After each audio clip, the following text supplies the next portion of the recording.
In this short video, we'll have a look at how Servicely can help organizations manage software installations and software licenses.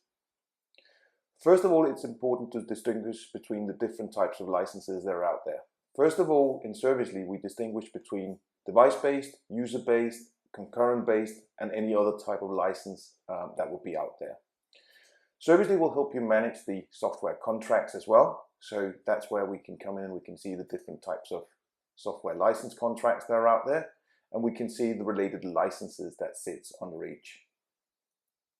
We can also see and track the licenses that we have, of course, and whether they're device-based, whatever type of element we're talking about here.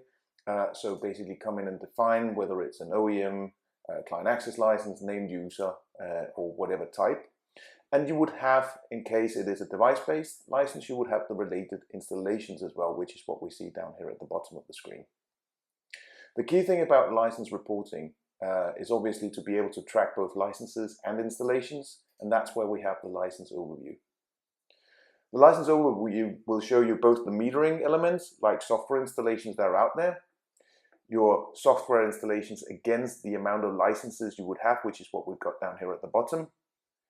You have your contract overview that will tell you who are the different vendors that you're managing, the different license types per vendor, your amount of device-based licenses, your user-based licenses, and your concurrent-based licenses. And of course, we can help you combine any elements of these if that so is needed as per whatever scenario we're talking about. And you would also be able to manage and track all of your different non-device user or concurrent user-based licenses as well. So all in all, a comprehensive way of tracking all of the software installations, and of course this information can come from whatever relevant source you'd like, typically the likes of Intune, SCCM or Lansweeper. So we can take that information, put that into the database, and you would immediately have easy access to managing your software asset management process with Servicely.